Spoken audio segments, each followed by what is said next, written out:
Hi everybody, we're going to start with the integumentary system. This is the skin chapter. Now, this is the first chapter we've encountered a organ system. So just to recap, organ systems are made up of organs that work together for a common goal. Organs, of course, are made of tissues. Tissues are made of similar cell types working together to accomplish a function. All right, so let's talk about the skin fast facts on the top of page 54 from your course pack. Skin is part of your integumentary system. It does include some accessory organs like hair and sweat glands and oil glands. And we also know that skin is composed of your cutaneous membrane, meaning it's got an epithelial tissue layer and an underlying connective tissue layer. Skin is in fact your largest organ. It covers quite a large surface area of your body, about 20 square feet. The skin's epidermis is the outermost layer. That's epithelial tissue. We'll cover that first. And the underlying dermis is the connective tissue. We'll cover that next. So thinking about why you need your skin, it does provide a protective boundary around your body. It also provides for us a way to prevent desiccation, which is we don't dry out thanks to our skin. And it also protects us from bacterial invasions.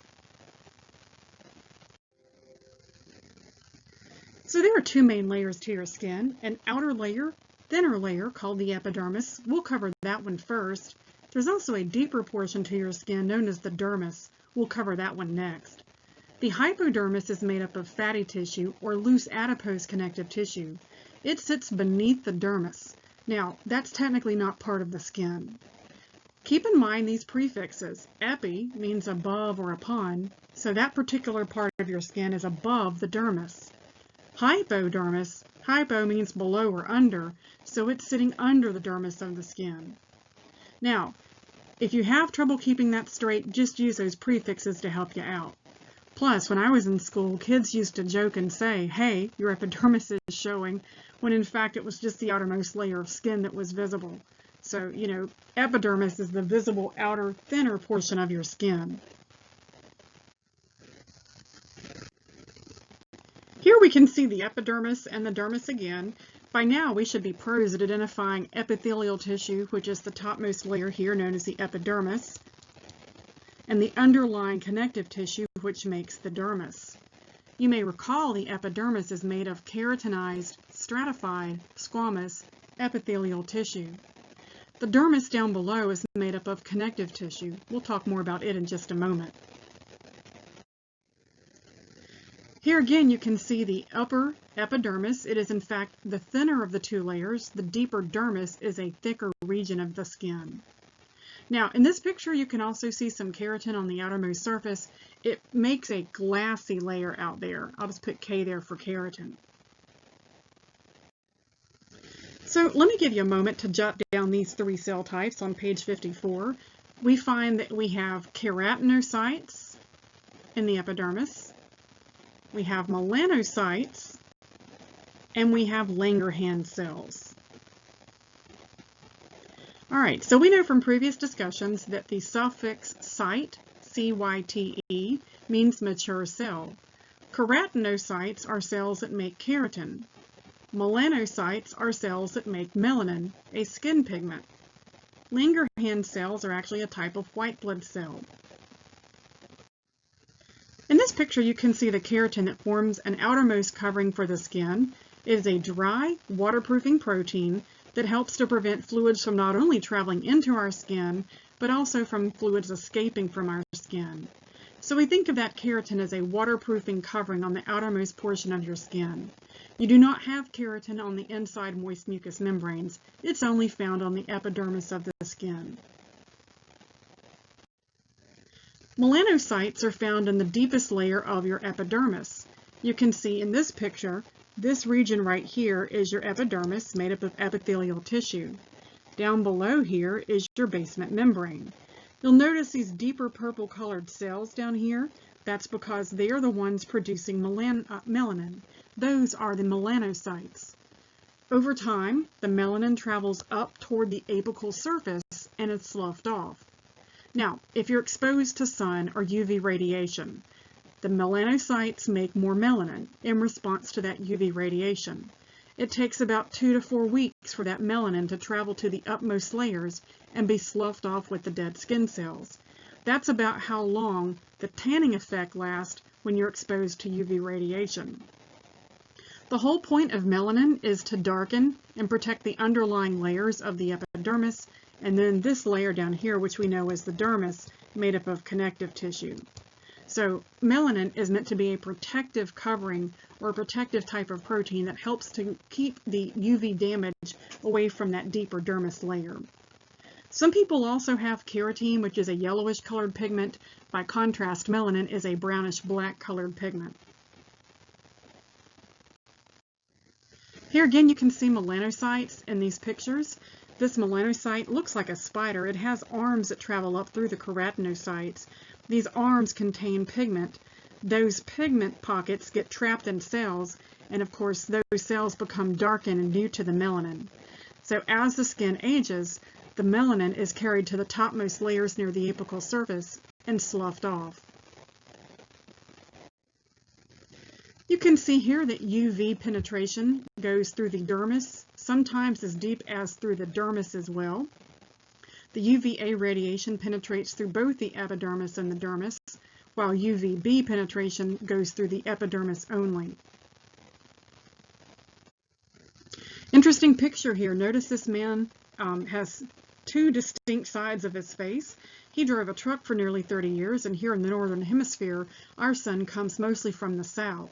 So he was sitting on the left side of the truck, and his face, of course, received most sun exposure there. You can see that glass does not protect against UVA radiation, so he looks markedly older on the left side due to that sun exposure. Our third type of cell in the epidermis is called a Langerhans cell. These are also known as dendritic cells. Now, don't confuse dendrite with a part of an axon. Totally different things. In this image, I'm going to draw the basement membrane right through there, and over here is keratin. Keratin, of course, is found closest to the apical surface of that particular tissue. I've circled one of these dendritic cells, or Langerhans cells. These are white blood cells. Now, their job is to be a macrophage. Macro means big, phage means to eat. So these are just big eating cells that migrate throughout the epidermis, and they can consume bacteria. Why is it important to have them out here in our epidermis? Well, it keeps them trapped from traveling down deeper into this connective tissue known as our dermis. So what would be the problem with getting bacteria into the dermis? There's blood vessels down there, and if bacteria can make their way to the dermis, where the connective tissue is housed, that bacteria can now travel throughout the body. So as we age, our skin becomes thinner, we have less of these macrophages, so people that are older tend to have a higher chance of susceptibility to, say, bacterial infections on their skin. Likewise, having thin skin the older we get means that we have less protection out here with this already thin layer known as the epidermis. So here again, we are looking at Langerhans cells. They migrate throughout the epidermis to prevent bacteria from traveling deeper into the skin. Let's now talk about the 4 layers of the epidermis. The layers are called strata or stratum for a singular layer. The outermost layer is known as the stratum corneum. The next layer is known as stratum lucidum. I'll tell you why there's a star beside this one in just a moment. Going deeper away from that apical surface, we now travel down to the stratum granulosum, stratum spinosum, and the deepest layer is stratum basal. So I'm just going to put a note over here. Superficial is your stratum corneum, and the deepest layer is going to be your stratum basal. Okay, so your apical surface is closest to your superficial layer, which is of course stratum corneum, and the basement membrane is down here closest to your stratum basal. Now you'll want to keep these in order from superficial to deep, or alternately from deep to superficial. You can remember that corny, Lucy's grandma spent bundles or billions. That comes from the prefixes here. Corny, Lucy's grandma spent billions. Now there's another way to do it. You can go from the bottom or deepest layer up. and say that better students give love and care. So whichever one of these you choose to remember, just keep in mind that you're learning it either from the superficial to the deep or vice versa. So let's talk about stratum corneum. Stratum corneum is the most superficial set of layers of the skin. It's around 15 to 30 layers of dead keratin-filled cells. Now, in some parts of your skin, it sloughs off as like a dry, ashen dandruff. Other parts of your skin, it may form a hard callus or even a corn. Think about the hard skin on the heels of your feet or the toughened skin on the hands, the palms, and that surface. Okay, so this outermost layer is actually oily. It's helped by a type of gland called a sebaceous gland, and these cells will slough off roughly every 2 weeks. So, we're constantly losing dead cells from that stratum corneum set of 15 to 30 cell layers. Stratum lucidum has a star beside it, and that's because it is only found in the thicker layers of skin, such as the palms of your hand and soles of your feet. It is called lucidum because it is translucent. That lucy portion means clear. So lucidum is a translucent portion only found in palms and soles, thicker layers of skin. Going a little deeper, we run into stratum granulosum. This layer actually has keratinocyte granules. This layer is about 3 to 5 cell layers thick. So we tend to see cells stop undergoing mitosis by the time we get to this stratum granulosum layer, but we do see a lot of keratin being made here. Let's travel deeper down to stratum spinosum. These cells are full of keratin. There's about 8 to 10 layers of keratinocytes and Langerhans cells here. And these cells are linked together by desmosomes, you can see them down here, which we know are a specialized cell junction that prevents cells from tearing or ripping apart. Finally, the deepest most layer is stratum basal. Basal sounds like basement. This is, of course, the bottommost layer of our skin, thinking epidermis strictly here. And of course, this is the cell layer that has cells undergoing mitosis and generating new cells that migrate eventually up towards stratum corneum. You'll notice on your worksheet it takes around 15 to 30 days for cells in stratum basal to reach stratum corneum. That means that it takes about 2 to 4 weeks for the newest skin cells to reach the topmost layer and be sloughed off as dead skin cells. So that's a lot of movement here. That means that this is a type of tissue that can replace and repair itself very readily. Keep in mind, epithelial tissues contain a variety of cells: keratinocytes, melanocytes, and Langerhans cells. Okay, so that's why we see a variety of cells here. Most of them are actually keratinocytes. That's the thin, flattened cells that we see closest to the apical surface. Great picture here. Let's take a look. You've got stratum corneum, which makes up the outermost portion of the epidermis. This picture does include stratum lucidum, so that tells me it's found in either the palm of the hand or the sole of the foot. You'll notice stratum granulosum is easy to spot. It always shows up as a dark layer in our epidermis. I'm going to circle it right through there. Going deeper, we run into stratum spinosum, and the deepest most layer is stratum basal. It sits on the basement membrane that I'm drawing right now. I'm going to label that as our basement membrane. Now, I want to point out to you something as well. You'll notice that stratum basal does not sit smoothly against the dermis. There's always a what I call an egg crate appearance between stratum basal here and the underlying connective tissue. That allows for the epidermis to stay locked in or grooved in with the underlying dermis. If those two layers, the epidermis and dermis, were in fact flat, then you could friction the two layers and have, say, blisters develop between them more easily. So this groovy appearance that you see here between stratum basal and the underlying dermis is no mistake. It allows for those two layers to lock together. Great picture here of stratum corneum near the top. Stratum lucidum, of course, is a transparent layer that shows up only in the palms of the hands and soles of the feet. This darker layer is, of course, stratum granulosum.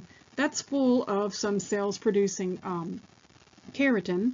We then run into stratum spinosum, and then stratum basal is the bottommost of our layers here. You can see that it grooves here with your underlying dermis. This picture is another great one.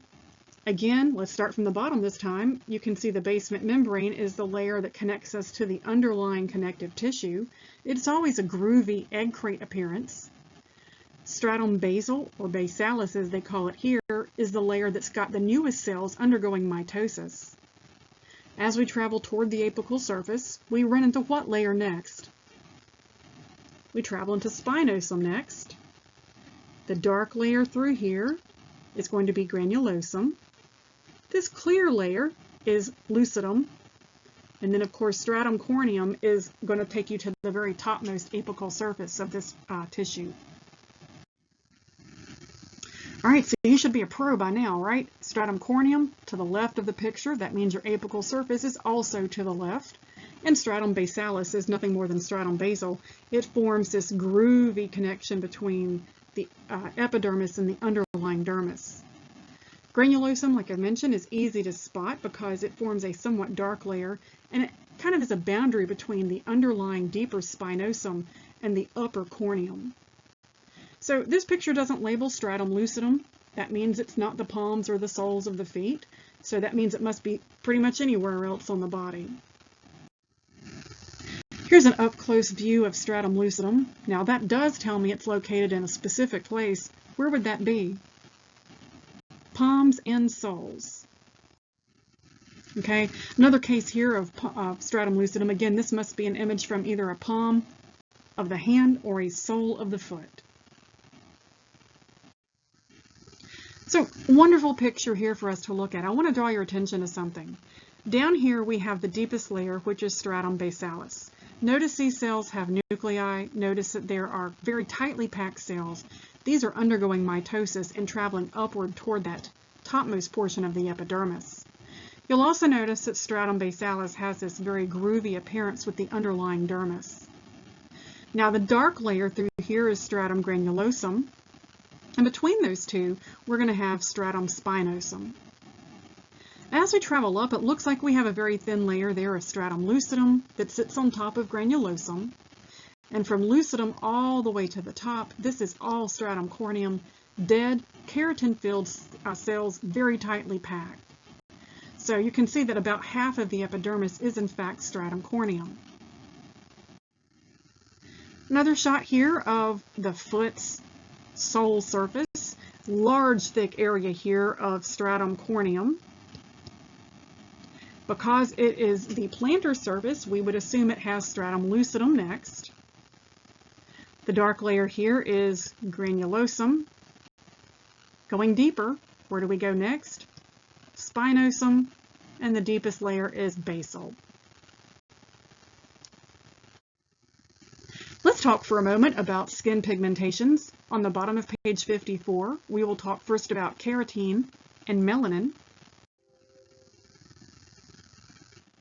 So skin can take on almost a rainbow of colors. Of course, here is carrots showing us the orange color that comes from beta-carotene. Skin can take on a yellowish-orange pigmentation, and that's due to the keratin present in some people's skin cells. Now, those who have Asian background of heredity may in fact produce keratin to produce a yellowish color to their skin. Now, kids can eat carrots or orange and yellow colored foods and actually deposit beta-carotene in their skin. Because it's basically in those cells from the stratum basal, it takes around 2 to 4 weeks to grow out of those skin cells. So, if someone who takes that type of food into their diet heavily may end up staining themselves orange from the inside out. Years ago, they also advertised on the internet tanning pills. Well, they were actually beta-carotene pills. So those who didn't read all the fine details, they didn't end up tan in color, they ended up orange in color. So this orangey yellow color that comes from beta-carotene can stain the skin cells, basically depositing beta-carotene in the stratum basal layer that travels up to stratum corneum. We've already talked about melanin. It is a brownish black colored pigmentation. Almost everybody has this in their skin except those who have albinism, which is a complete lack of melanin production. So the whole point of having melanin is to protect our underlying skin from UV damage and UV radiation. You can see again these melanocytes form a deep layer of the skin in the stratum basal, and little pockets of them break off called melanosomes. Those melanosomes pigment or color our skin cells, and of course these skin cells eventually get sloughed off when they reach stratum corneum, right, that topmost layer. If you'll flip on over with me to page 55, we'll now talk about hemoglobin. Hemoglobin is actually found in the bloodstream. It is part of your red blood cell's protein structure, and it transports oxygen. When hemoglobin binds oxygen, it produces a bright red color. Now, depending on your skin tone, your skin may appear more red than other people's, and that's due to the hemoglobin transporting oxygen. In fact, if you're hot, or if you're flushed, or feverish, or if you have inflammation or an infection, increased blood flow to a particular area may make the skin feel hot, or it may make the skin take on a red tone. If the skin appears red and flushed, which is easier to see with paler colored skin, it's called erythema. You can see here the slap cheek effect may be common in kids who have, say, an infection. Also, people may experience a lack of oxygen flowing to the skin, and in that case we may see blue lips, blue fingernails, blue toenails. And this blue coloration is called cyanosis. It doesn't mean that the blood has actually turned blue, it just means that the blood is deoxygenated. In other words, the blood isn't highly loaded with oxygen as it would if it were red in color. So sometimes bruises appear blue. You may wonder why a bruise has a blue, green, or even yellowish tint to it, and that's because red blood cells will die, and that causes that area to appear blue, lack of oxygen. Over time, our bodies carry off those dead red blood cells, and the color breakdown eventually turns green and yellow. There's not a mistake here. Green has happened to be the color of bile, and yellow the color of urine. So we'll talk more about these interesting colorations and pigments as we get into Bio 211. Interesting stuff here. This is actually a genetic disorder called methemoglobinemia. Say that one 3 times fast. This genetic disorder actually makes these people have a very blue skin appearance. The person on the far right looks the most blue to me. There's also a man in this area that had taken silver nitrate that made his skin appear blue. Unfortunately, that particular condition is not genetic and is just simply due to taking an over-the-counter medication, I guess you might call it, like silver nitrate. Okay, so here you can see what happens when you take this dietary supplement. In this image, you can see a picture of jaundice, which causes a yellowing of the skin and especially the whites of the eyes. This particular condition results when bile pigments back up into the bloodstream. Just for a quick Bio 211 conversation, you'll notice that the liver is shown down below here, and the green little sac is called the gallbladder, and those two are involved in bile management, something we'll discuss a little later on in 211. You can see here that physiological jaundice in newborns comes from the baby not yet having his or her first bowel movement. Now, the problem here is it causes the skin to be yellowish in color. The guidance is often to just put a baby outside in the sunlight like a plant, right? But this particular light here also helps to expedite the removal or the yellowing color of that skin. Let's talk about skin bronzing from Addison's disease. In this image, you're looking at a picture of JFK, a former president who was assassinated while in office. His inner circle of friends thought that he might die in office from his medical problems. Little did they know he would actually be assassinated while on the job. Well, one of his presumed medical problems was Addison's disease. This is an adrenal gland condition that can cause the skin to darken without any UV or sun exposure. Look at this set of gums here. There's a dark set of pigmentations that have appeared here in the gums. Now, most people don't go outside and expose their gums to the sunlight, and this subtle change may be all that we get for an indicator for Addison's disease. Here are more pigmentations that can show up from Addison's disease. Normally, we don't see skin darkening or increased pigmentation in the gums, but in the case of this adrenal gland disorder, this is maybe all the sign that a person may get, in addition to some other symptoms that appear, such as blood pressure changes. The next kind of condition here is called vitiligo. Over time, people may lose their melanocytes, which leaves portions of their skin completely unprotected. The portions of skin without melanocytes also lack melanin, and the skin there can be burned severely. Skin freckles are actually pigmented areas that can come either genetically or from repeated sun exposure. Liver spots are, of course, something that we associate with old age. We sometimes call them old age spots, and they can come from repeated sun exposure as well. And our last pigmentation issue here is albinism. This results from a genetic disorder that causes a complete lack of melanin in the skin. People with this condition have no melanin in the hair, the skin, or the eyes, and they're more subject to a kind of eye cancer called retinosa pigmentosa, because even the melanin in your eye or iris helps to protect the retina from sun damage. Let's spend a few moments talking about the dermis, found on page 55, about halfway down. The dermis is the deeper, thicker layer of the skin. It includes two regions, a papillary layer and a deeper reticular layer. That papillary layer is the more superficial of the two layers. In fact, you can see it wedged right up here, up against that stratum basal of the dermis, or epidermis rather. Okay, so right through here is where we find that papillary layer. You'll notice that this papillary layer includes loose areolar connective tissue, while the deeper reticular layer includes dense irregular connective tissue. Now, really cool picture here. Let's review. All of this is the topmost epidermis. Here is stratum corneum.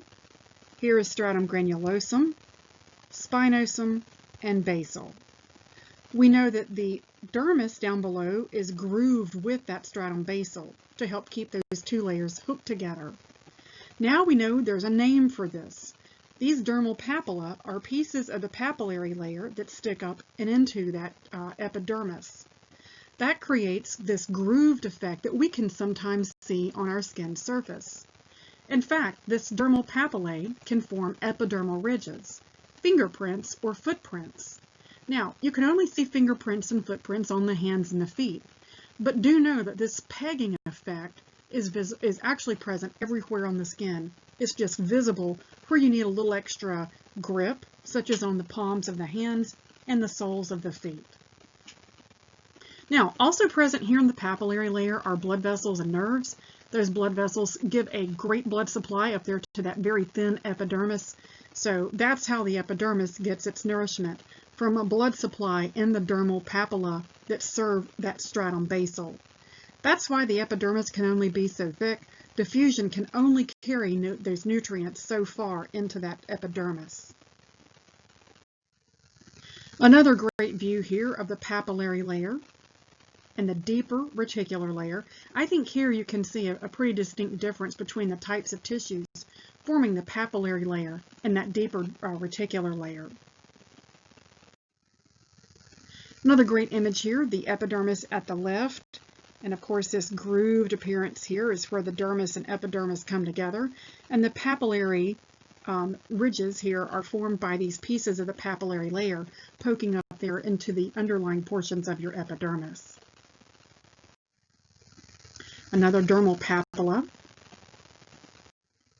And here's how, of course, they appear when you see fingerprints and footprints. These ridges that you see, these epidermal ridges, are actually due to a rather thin epidermis. So let's talk about that deeper layer of the dermis. It's called the reticular layer. There are collagen fibers and elastic fibers in that layer. Now, that brings us to this picture. There are stretch marks or striae that are shown in this picture. If you tear through perhaps fast growth, that reticular layer of the dermis, then those collagen fibers can't grow fast enough. So you see this thinness to the skin where these striae or stretch marks have developed. Now, this is an unfortunate problem because we can't repair this. You can only diminish the effects of it through either makeup or medications that make those striae or stretch marks less visible. All right, so just wanted to show you some issues down here. Here's blistering that can come from henna tattoos applied to the skin surface. And then finally, at the bottom of your page, lines of cleavage. What you're looking at are the directions the collagen fibers run in the dermis of the skin. And to be specific, it's the reticular layer that we find these collagen fibers. The reason this is important is because if you're having surgery done, your hope is the surgeon cuts along the lines of cleavage, not against the lines of cleavage. So let's take a C-section, for instance.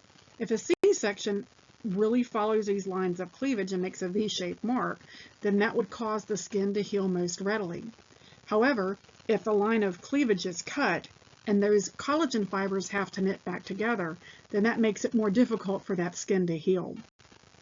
So ideally, if you're having surgery, you would hope that the cuts are made along or with these lines of cleavage. These are the directions that collagen fibers run in the dermis of the skin. All right, so if you'll flip on over to page 56 with me, I do want to put a disclaimer out here that the hypodermis is not technically part of the skin. In fact, the hypodermis is a layer between the skin and the underlying muscle. Now, it's mostly loose areolar connective tissue, which you may recall we call fascia, and it's also composed of loose adipose connective tissue. Most of our fat supplies are stored in the hypodermis region. That serves as a backup supply for energy. So when you want to measure a total amount of body fat that a person carries, we use the hypodermis to give us that measurement. Likewise, if you have a hypodermic injection, that needle is placed into the hypodermis, which is rich with the blood supply. So that gives you an idea how thick the skin is. The skin itself may be no thicker than a piece of paper towel in most areas of your body. This picture kind of gives us scale. Epidermis is the outermost region of the skin, the dermis is the deeper layer, and the hypodermis down below is technically not part of the skin, but rather connective tissue beneath the dermis that connects it to an underlying set of muscle or bone. Another great picture here of loose adipose connective tissue. You'll notice these large cells in here are part of that hypodermis, and you can even see some of those hair follicles that inject themselves deep into the skin.